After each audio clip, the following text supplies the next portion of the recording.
Yeah, if you're not the CEO, board member, or her staff, please turn off your video. I will now read a roll call of the board members who are present to identify who's on the call. Please identify yourself first before speaking on the record. Chair Sally. Chair Sally is actually going to be late. So Commissioner Ames Messenger. Ames Messenger present. Welcome. Commissioner Kenyatta Bay. Commissioner Chicas Guzman will also be a little bit late. And for public comment for the policy committee, members of the public are welcome to provide public comment, and you can do so by signing up the day before the meeting. And we have space for up to 5 individuals to have the opportunity to either provide written or pre-recorded testimony to the policy committee. Each speaker will be granted 3 minutes, and all of the public comments should address the policy-related issues that we're discussing. So individuals or groups that are interested in providing comment to our committee, you can do so one of 3 ways. You can email public.comment@bcps.k12.md.us. You can call our board office at 443-642-4095, or you can visit our office at 200 East North Avenue, room 406 of the Alice G. Pender Hughes building. And so for more information about the policy committee, including our policy calendar, and we also have a form where you can submit policy feedback that's open anytime, that typically has dropped down for all the policies that we're discussing that year. You can do so on our website. And for our virtual meetings, the chat function is disabled and not used as a tool to gather feedback or answer questions to the public. And if you have any questions, concerns, feedback that you want to provide to the board, you can do so at any time at schoolboard@bcps.k12.md.us, and our board staff will provide a response to you. So we have a pretty light agenda today. The only policy that we'll be discussing is policy JLF, Child Abuse and Neglect Tier 2. So I want to welcome our presenters to the meeting.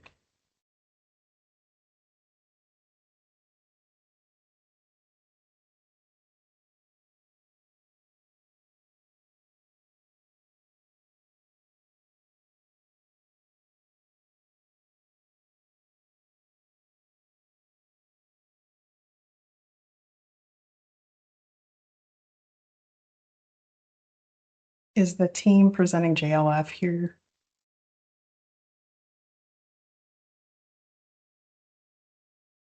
Good afternoon, Commissioner Good afternoon. Esposito. I'm Dion Medley. I am not actually presenting today. I am a part of the team that helped with the content revisions, but I think Jerome Jones is starting. I believe Caitlin was going to run the slides for him, so he may be waiting for Caitlin to run the slides. Oh, thank you. Yeah, I'm sorry. I see him No on worries. here, but I don't see Caitlin. So Good afternoon.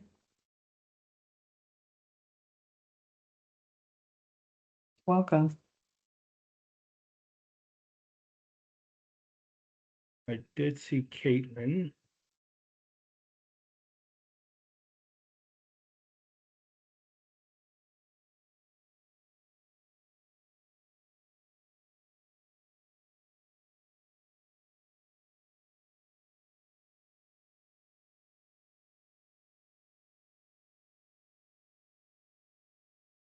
Double check, see if she's still here.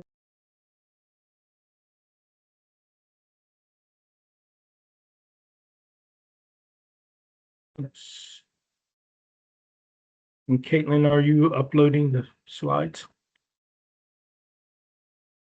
Yeah, Yes, can y'all There see we them now? Sorry, my Teams Hi. was panicking for a moment, but we should be back in action.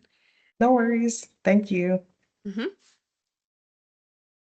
Okay, so I am going to start off with JLF. It is one of those policies that is definitely a team policy, and especially in looking at the administrative regulation. So it's JLF, child abuse and neglect.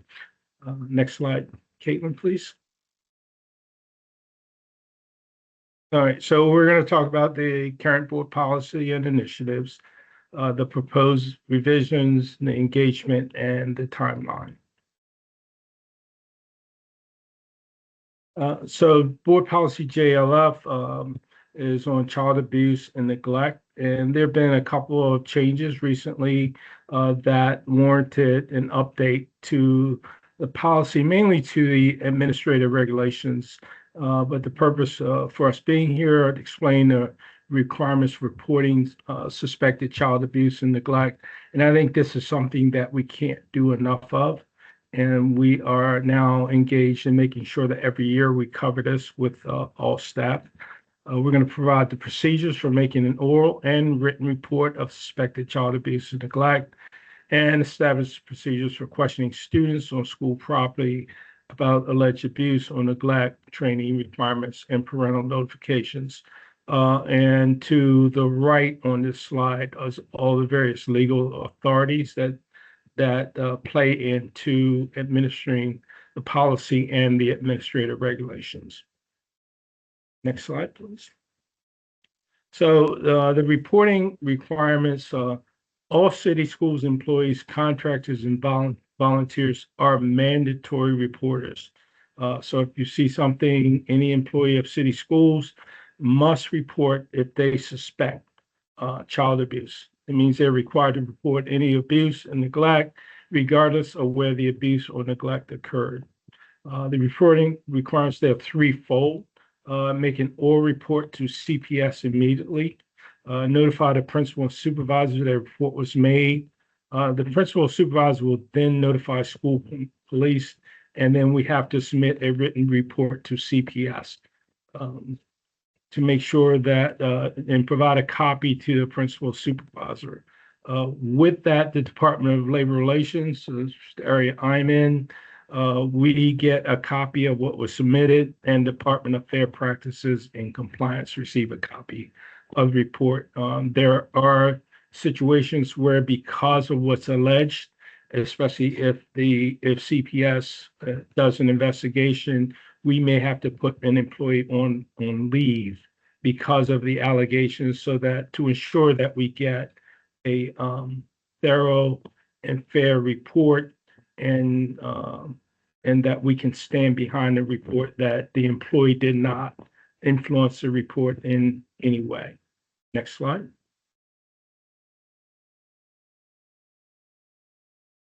So in order to make sure that we are complying and update the policy and administrative regulations, these are a few of the recent initiatives that have occurred. All staff had compliance training at the start of the school year. So there's online training, including a module on child welfare, including protocols for recognizing, reporting abuse and neglect. We required all employees to complete at the beginning of school year 25-26. And will be required for each school year thereafter. We streamlined the training on this topic, which was previously conducted at the school level, and the employee handbook has been upgraded to reflect the city schools board policy JLF. Next slide. And So Patricia is. Yeah, I was going to say, I Policy think that's me, revisions. Mr. Jones. Hello, I'm Patricia Roberts Rose. I'm one of the coordinators for school social work, and I'll be taking it over from here. So why are we revising the board policy JLF? We definitely want to have alignment with Maryland law and COMAR, as Mr. Jones just discussed, and we want to alignment with the all staff training. With that alignment with the Maryland law and COMAR, we have to update definitions of abuse, neglect, mental injury, and sexual abuse, and update information regarding submitting reports. There is a new statewide phone number, and most counties now also accept written reports via email, where traditionally we had to fax those reports in. And with the alignment with all staff training, we have a step-by-step process for reporting, written a child abuse reporting form, and consequences of knowingly failing to report. And it was while we discussed human trafficking. Can you go to the next slide, please?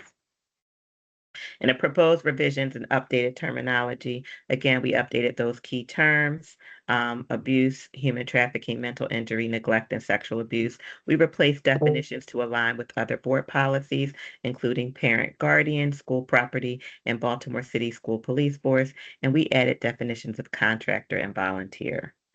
Go to the next slide, please. The proposed revisions align with the all staff training. We updated language regarding the consequences of knowingly failing to report suspected child abuse or neglect, added language about poverty or food insecurity, not by itself being a form of neglect, added language about how to respond if an employee, contractor, or volunteer suspects that a child is a victim of human trafficking, and updated language to reflect the shift to virtual training for all employees, where historically we had a standard deliver model. Next slide, please. We're continuing with our proposed revisions. We clarified that the reporting process has 3 steps: making an oral report to CPS, notifying a supervisor or principal that a report has been made, the principal or supervisor notifying school police, and then submitting that written report to CPS via email. We clarified that employees, contractors, and volunteers should not investigate suspected child abuse or neglect on their own, and they should not interfere with the investigation being conducted by CPS and or any external law enforcement agencies. Can we go to the next slide, please? We added language about providing training data as required by MSDE. We clarified the requirements of board policy JLF also apply to charter and operator-led schools. We updated the language about the confidentiality of child abuse and neglect reports and updated attachment A with current information about submitting a written report to reflect that many counties now accept written reports via email.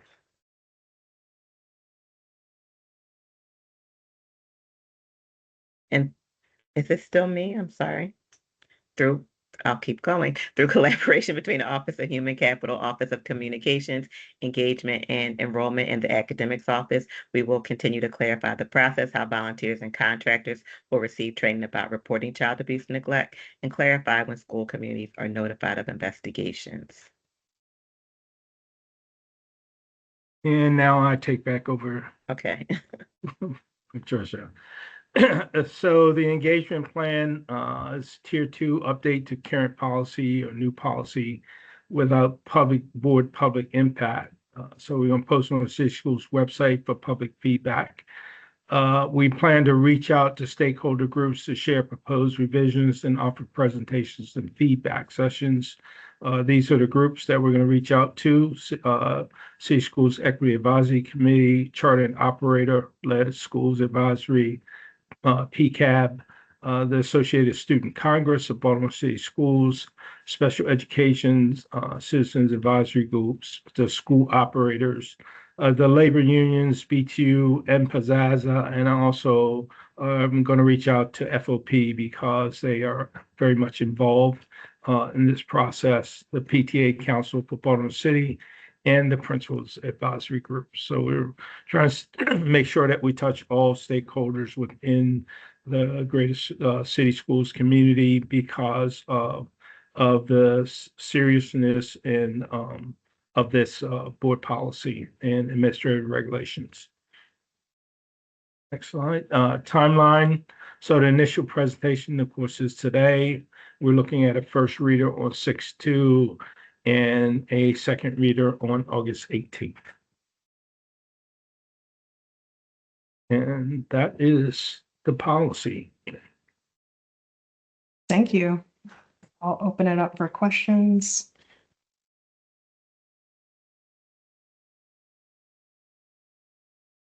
Welcome, Commissioner Chicas Guzman.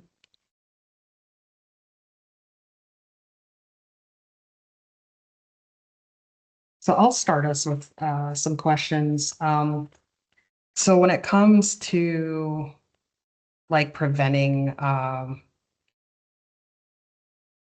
like preventing abuse, like that's what first comes to mind. What types of supports do we have as a district for families or like partners to help, like have like discussions about that or people that facilitate that?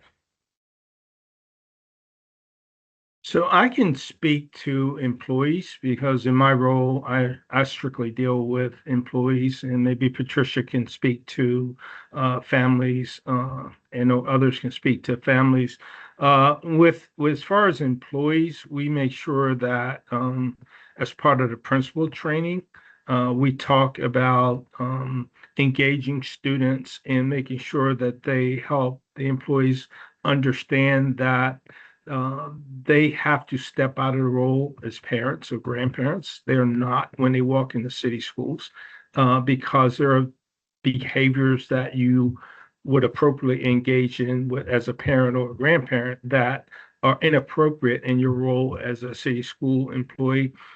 And very basic things, unless when students are seeking to leave a office or school office, unless they are very small and potentially could elope, that is not a good idea to engage in preventing the student from leaving the classroom because it very often leads to hands-on and at a minimum oftentimes will require us to do an investigation, potentially put the employee on leave while we investigate, and could lead to further incidences of them being charged with child abuse or neglect. So just some very, basic behaviors and things to make sure you're aware of, and being aware of when you're engaged with a student, that if you are getting to the point that you may need to call for assistance for someone to step in and be aware of where you are physically and emotionally, and that there are times you need to step back and ask for assistance when engaging with students. Thank you. Yeah, I'd love to hear more about just supports for families because I like in the work that I've done in the past, like sometimes things that can be either like perceived as like abuse or neglect can be linked to like economic conditions. Like I know we have like community schools model, and I think it's the family tree, if I remember correctly. There's groups like that that have like parenting classes and different things that can prevent like the things that can put people on the path to. And Commissioner Esposito, it's So- Josh Simmons, Chief Legal Officer. I would love I the was related going to chime services in, folks Josh. to chime in. Oh, okay. Yes. Yeah, we were about to Good. chime in, Josh. So, Thank you. I do want to say Commissioner Esposito, and I'm going to ask two other supervisors to chime in because we have the supervisors on the call for school social work and school psychology. But when we think about school context, right, we do have a 1.0 social worker in all traditional schools. And some schools have more than that. We also have a school psychologist. We also have our student wellness support team, which are also the wraparound supports that help us identify or try to support any suspect of abuse. And part of their roles is to be proactively engaged in reaching out with families and connecting them to various resources within the community. And so that is an active part of the work that they do as school staff and related service providers. I'll let someone else give you a little more context around some of the places that we refer families to try to be more proactive when we see early signs of potential, abuse or just support needs. Patricia, LaWanda, or Becky, do you all want to chime in and just give a little more information around that? Absolutely. Hi, my name is LaWanda Johnson. I'm one of the coordinators of social work services. A lot of preventive work that we do are working on our SWST team. So that stands for our student wellness support team. So that's where our social workers, our psychologists, our family community coordinators, our wholeness specialists. Sometimes we have nurses involved, and our extended school mental health providers. And they meet on a regular basis to meet with families to do exactly what you're talking about, right? Identify students before they get to that point, right? And then one of the things that you heard in the policy that we stressed that wasn't there before that we stress now is that poverty is not a reason for neglect, right? So if we see a child that is not eating, that is missing clothes and missing shoes, missing the appropriate coat when they come to school in shorts and a t-shirt and it's winter, we have our professionals in the building that are doing food pantries, that are doing clothing closets, getting vouchers for children so they have uniform, getting coats. We had a big coat drive at several schools this year around the winter. So that's what that team is for, to do a lot of preventative services. If you're noticing noticing a student that normally comes to school. They're not coming to school as they often do. Or a parent that calls and says, look, this is what we're struggling with. So those are the reasons that we have this team to collaborate together. So there are community agencies out there that we build partnerships with. Example of what you said is like the family tree still exists, right? They're still going strong. And a lot of the support services that we do, we also have our clinicians do community resources for over the Christmas break, because we know that a lot of kids eat at school, right? And during the summer breaks, what are they going to be doing, and things that are going to be available for them within our city in order to continue to support them for those preventative measures you're talking about. Thank you. Oh, and I saw Commissioner Ames Messenger had her. Thanks. I had a question about for slide 9, thinking about the flow of staff training and then also the reporting process. So the oral report is made by the individual kind of closest to the situation. And then that there's the notification of the supervisor or principal, and then the notification of school police. I was just interested kind of what's the additional protocol at those 2 levels, and then what's the additional training that's going in for those supports, realizing it's often a delicate situation of how are you maintaining relationships with folks in the school, but also that sometimes a report can be an escalating event. So kind of what are the variables, what's the protocol, what's the training that's being offered there? So good question. So the training that's offered is now online for all staff to take, so that there's a better opportunity to track who. Were Go those ahead. the modules that were part of our return to service at the beginning of this year? Yes. Yes. So everyone has to take the training at the beginning of the year. So the person who makes the first report, the oral report, is the person who the child reports to. So the person closest to that situation, or the person that the child reports to, because there can be multiple reports of the same thing. A copy of the report is housed at the school. We keep copies of the reports are housed at the school, and then they are also given to school police, depending on what that report may be, right? Because it could be something extreme.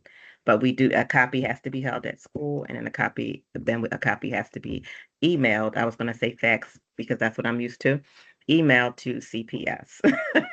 After post-COVID, we email them. They're emailed to CPS.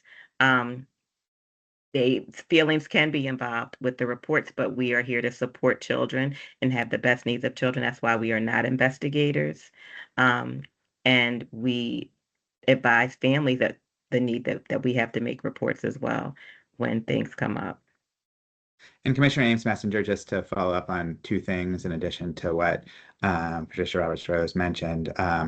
One is we're trying to make, and part of the reason why we thought it was so important to update this is to really be step by step in how these reporting goes and clear, and ideally minimizing the number of things the reporter has to do, so we make sure they get done, right? And then putting the follow-up with people who have more experience, like principals and then central office folks. And that's why Jerome Jones is involved when it's staff, but as we know, lots of the other reports are not staff. They're involving, unfortunately, incidents involving kids in the community or in their families. So I think when we get this ironed out, we've been working closely with school police to make sure their officers are all trained. I know that Jerome mentioned that making sure the FOP sees this is important, and school police have also been making sure that we're ironed out with BPD. We will also vet this, if we didn't say it already, with CPS, just to make sure they're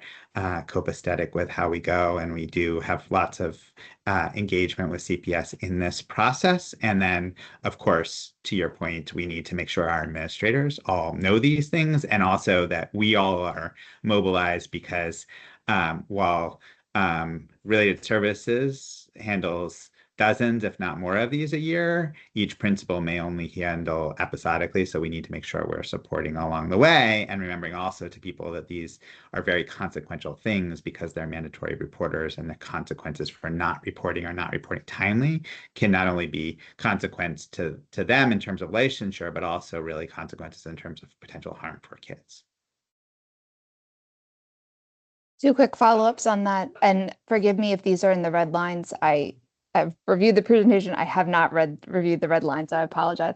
So for 3, I think just looking to clarify for us, so that written report, is that coming from the person who made the original oral report, who would be the person closest to the issue, or is there because I guess also looking at some of that is like, as much as we like to think that these things are very clear cut, bias often is involved, personal experience often is involved. And so what happens when there is a difference of opinion between the teacher, the social worker, and the other school-based clinician, and potentially the principal or other staff?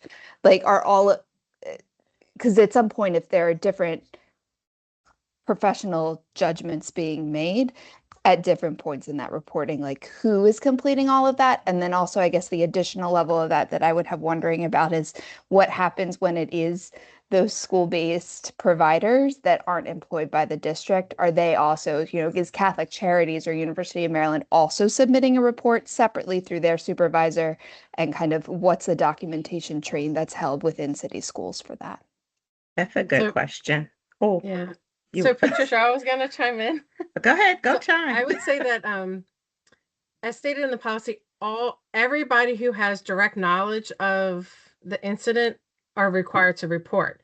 So if the teacher is consulting with a related service provider because they're not sure if they should be reporting it or not, then the related service provider would be instructing the teacher to say, well, yes, you're also a mandated reporter, you report it. And then I now have the responsibility and the knowledge of it, that if the teacher doesn't report it, then I would make my own report. But I'm not required to do that as long as the teacher, makes the report. And that is the person who should, because they're the person who has the most knowledge and the direct impact on it.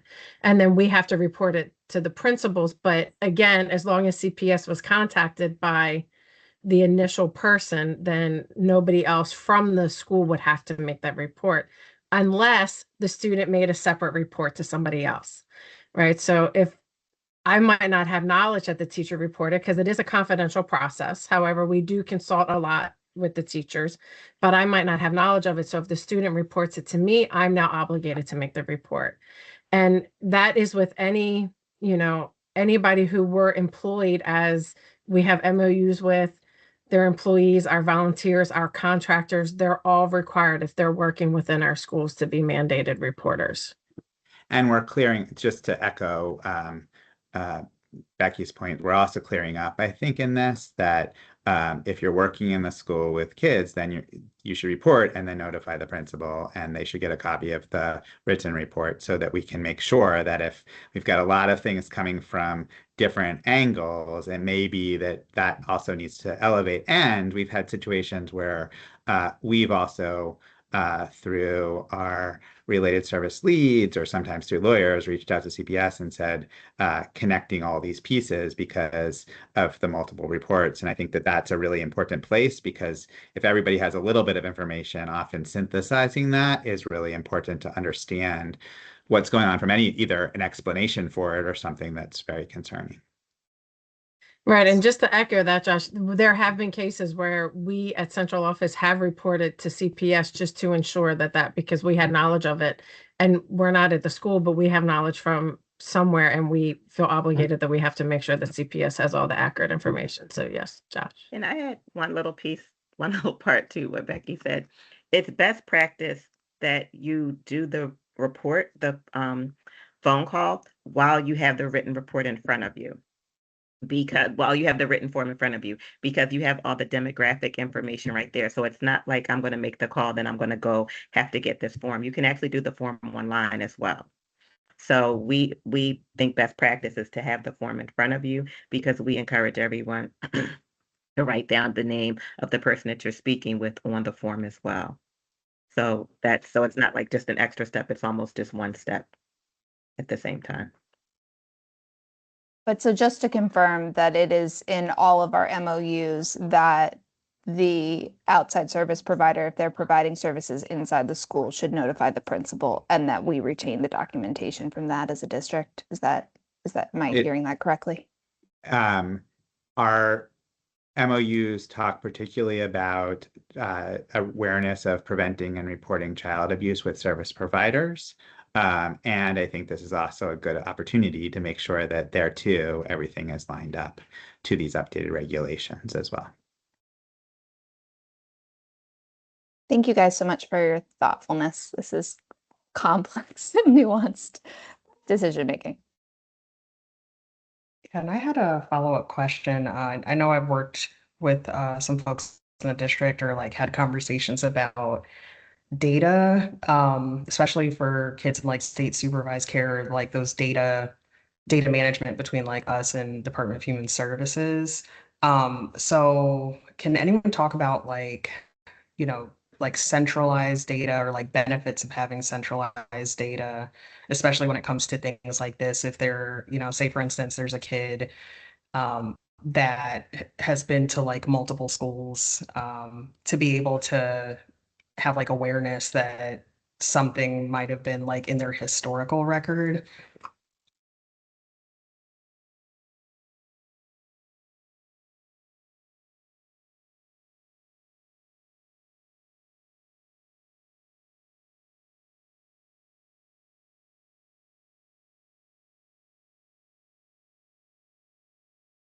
So can I ask a clarifying question? Did you, are you asking like, is there any way that we flag it electronically or collect the data or collect the information so other schools can see it?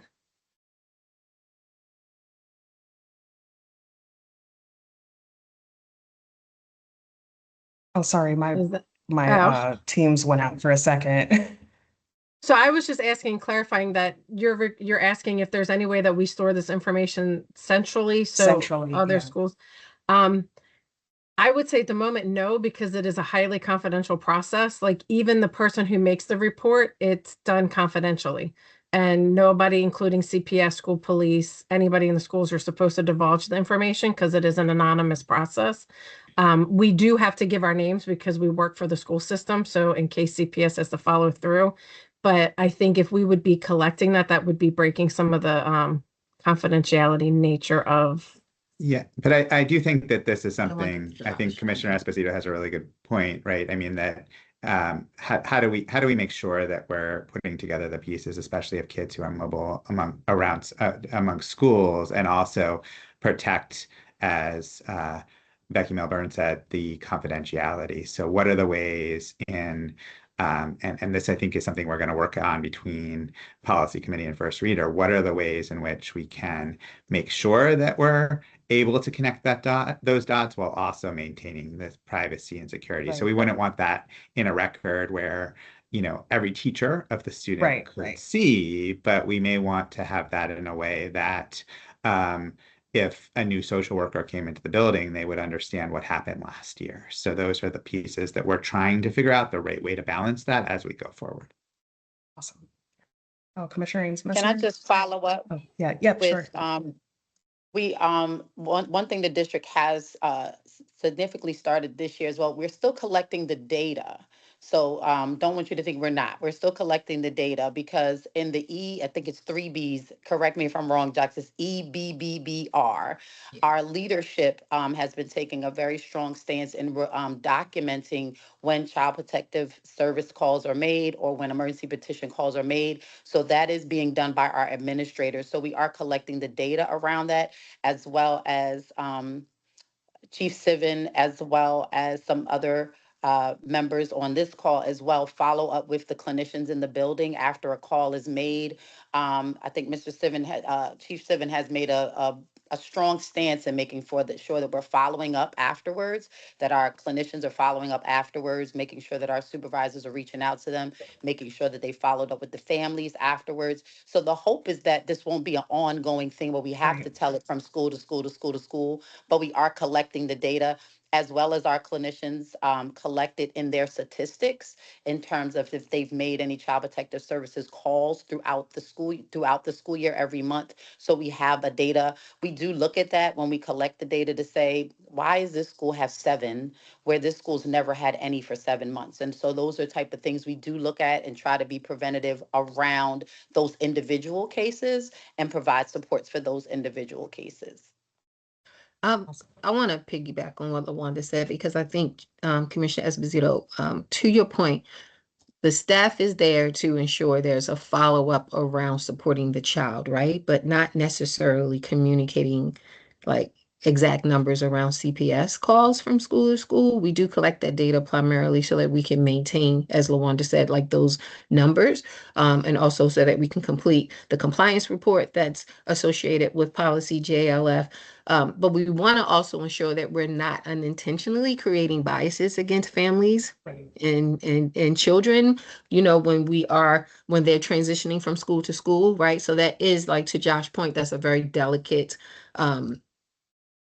context and situation that we have to make sure we're handling it with a certain amount of care so that we're giving kids support, but we're not creating like certain biases, like especially the parents, right? Right. As we're moving, to a new school or a new environment. Thank you. And Commissioner Ames Messenger? Did you have your hand up? Hey, that addressed my questions. Thank you very much. Okay, awesome. Well, thank you all. Yeah, thank you for answering all of our questions. Anyone else? I lied. I'm sorry. Okay. The last Go ahead. question, while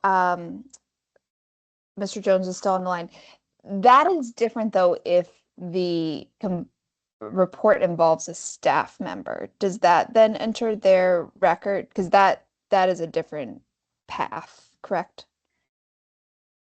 Yes, that is a different path. Typically, if a report is made, CPS does an investigation. We stand down until they do their investigation. And once we've been notified of that, then our internal team in the Office of Fair Practices would go in and, based on the information they have, interview folks and determine what and then issue a report whether the allegation is substantiated or not. More often than not, we rarely substantiate child abuse or neglect. We typically is substantiated for as misconduct. And so our cases are generally, while your actions don't rise to child abuse, it is misconduct. Very much more of these cases are unsubstantiated than aren't. But what it does do is give us a good record that we have thoroughly investigated cases, and we can stand behind employees to say that you haven't, we've looked at this, and based on the evidence that we collected, they have not engaged in misconduct. If there were future legal proceedings that come out of that. And I have a couple questions from Commissioner Chicas Guzman. She's having some audio issues. When it comes to a situation that needs reporting, what may be our biggest obstacles that prevent staff from reporting immediately? And how do the revisions in policy address these barriers? Nothing. No. Unless they don't have access to a telephone. Oh, okay. Yeah, we very much take that there's not an excuse for you not to report if you suspect child abuse. And so that will get you in significant trouble. Like we cannot allow that to be, oh, I didn't have time. Like that's inexcusable.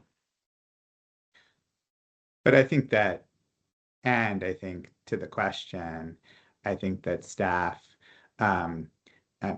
reporting is a serious matter. I think there are sometimes concerns that it's gonna precipitate concerns from the family in response, and we have to work through with staff, or if it's a colleague that will. So those are really important pieces that we have to make sure, and through training, that as difficult as it may be, this is critical to the safety and welfare of kids. Thank you. And the last question is, how are we making sure that as a district, we don't underreport situations, but also prevent overreporting that could possibly make these situations worse? I think you all touched on it a little bit. That's a training question. That's a training issue. And we've done this training for years, as long as I've been here for almost 19 years. We've always done the training. This way, we're guaranteeing more people get the training by doing it electronically so that we can keep better track of everyone. And then you can do it whenever. It's not just when the person is presenting it to the group, but you can do it later on in the evening. You can do it in the morning. You can do it in October. You can do it in August. So it's not a one-shot deal.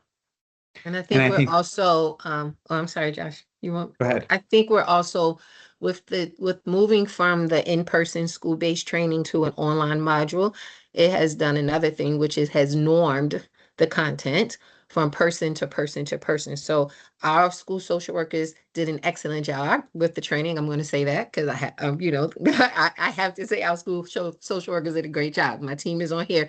They trained them well to present this to school-based staff, right? But the gap was that, one, if someone wasn't in school that day, there's a possibility that they may have not gotten the full training, and we have to figure out how to get that information. But it also left out a very important classification of people, which is central office, and we're mandated reporters as well. We may go to school and see something suspicious, and we are obligated to report any suspicion that we find around child abuse and neglect. So that online training help to ensure that we capture everyone, and even more importantly, that it's normed. So the training is very clear. It gives you very specific guidance. It gives you procedures that we all now have and have to take by a certain time. We collect the data. Human capital is able to see, who still hasn't taken it by the, designated date. So I think, to Patricia's point, the training is what allows us to reiterate and ensure that we're like meeting that.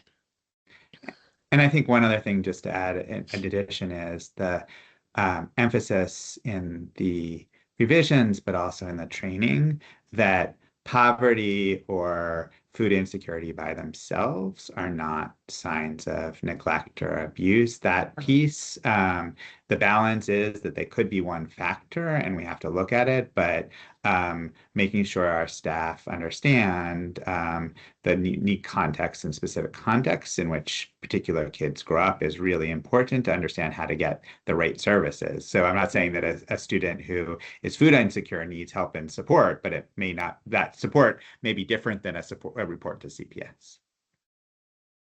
Yeah, and I would say another piece of that, as people report and as we do investigations, they get notified when the investigation is completed. They get notification that they should not be subjected to any adverse employment action for reporting.